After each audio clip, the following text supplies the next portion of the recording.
Hello everyone, welcome to the second part of the series A Photograph by Shirley Towlson.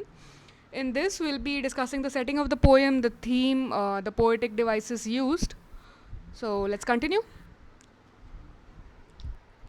Setting of the poem. This poem is set in the memories of two women, the poet and her mother. The mother's memory is in the form of the photograph that is referred to in the title of the poem. She misses her past as a little girl visiting the beach with her other cousins. On the other hand, the poet's memory is that of her mother who has passed away.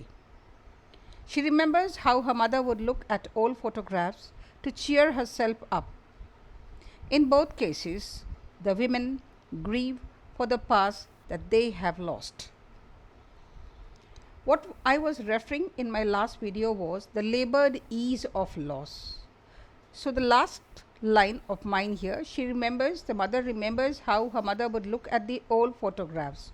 So, for the mother, it is the old times that she is recalling, and for the poet, it is the loss of her mother. Hence, we are referring to the both women who have suffered losses. The central idea of the poem.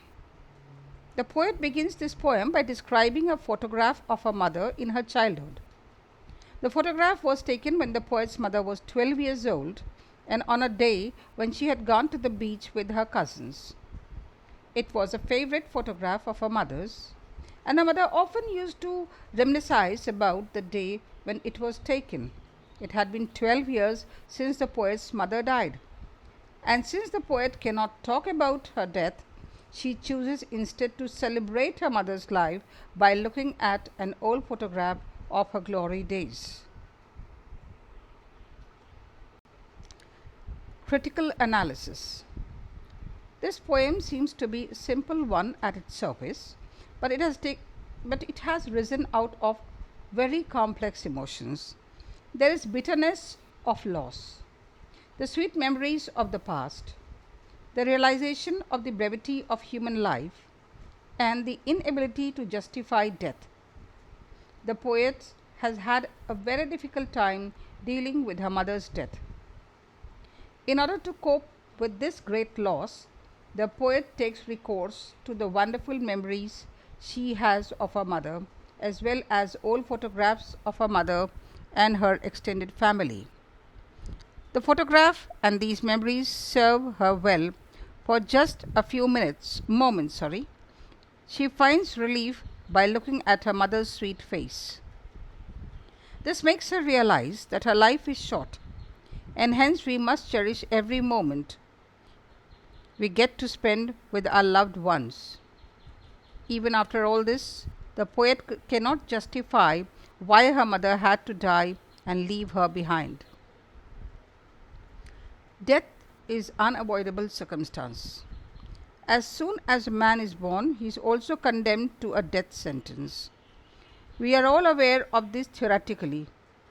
Yet, we see someone close to us dying, we feel that God has been unjust to us.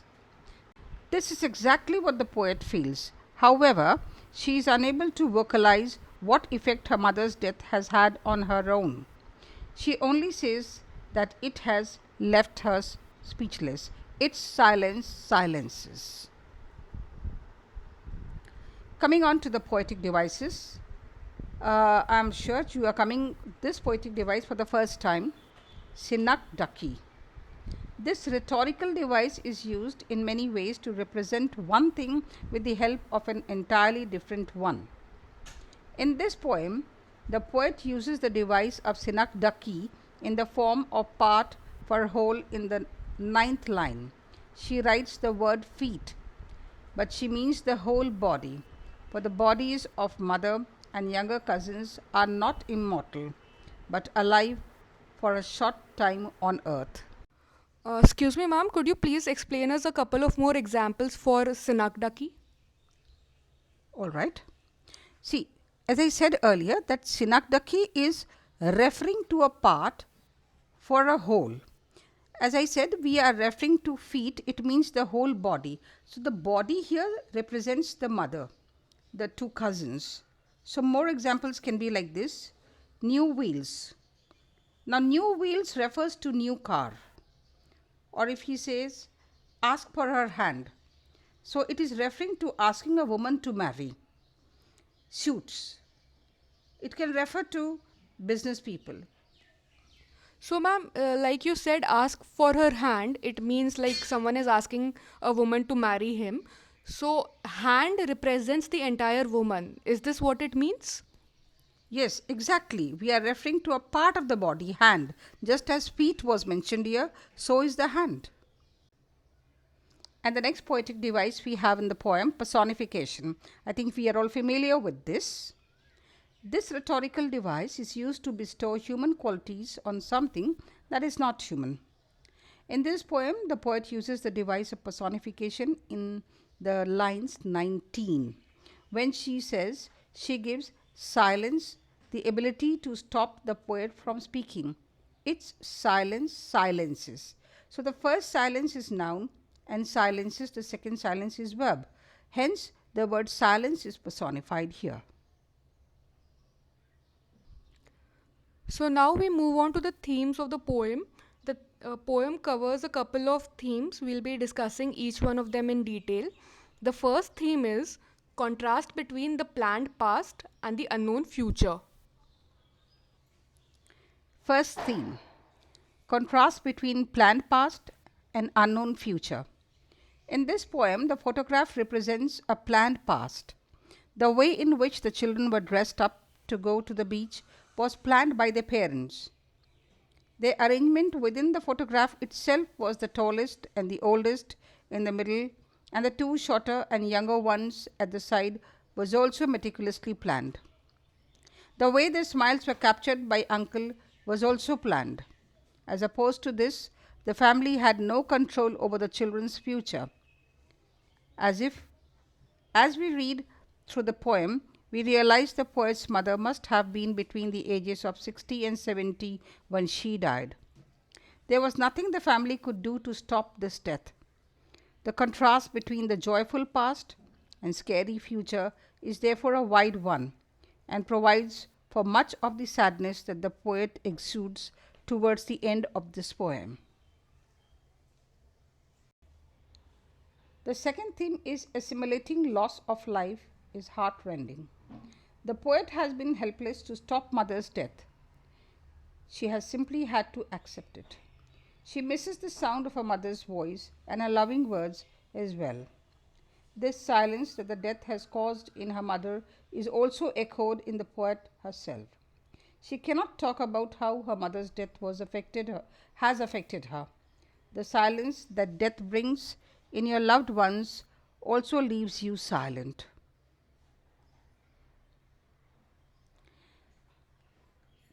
The third theme, brevity of life. The poet begins to realize that she had started aging and that sooner or later she would have to die and leave the earth behind. She had realized that life is very short and that she should enjoy every moment as much as she had enjoyed such visits to the beach when she was a little girl. This is a realization that the poet also has. There is no way of knowing when your loved ones may suddenly leave your side. Hence, it is important to cherish every moment you have with them.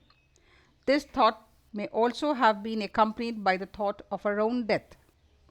The poet would also have to die one day, since no man is immortal. Before she died, she must live her life to the fullest and never let sorrow conquer her. Coming on to the tone of the poem, the tone of this poem undergoes a great change from the beginning of the poem to its end. At first, the tone is both nostalgic and joyful as the poet looks at an old photograph of her mother in her girlhood. The spirit of nostalgia continues as she recounts how her mother would often look at the photograph and reminisce about the day when it was taken. A tone of sadness creeps in when the poet compares the unchanging sea with the brevity of human life. At the very end of the poem, she becomes silent as she cannot be vocal about how sad her mother's death has made her.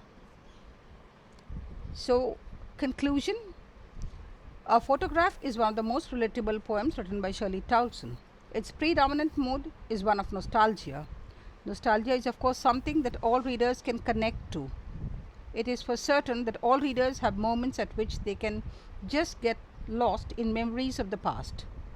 These moments especially occur when we are experiencing some anxiety about the future or when we have lost a loved one. Therefore, it is easy to sympathize with the poet's emotion in this poem. So that would be all. I hope you all have understood the poem in detail. Thank you.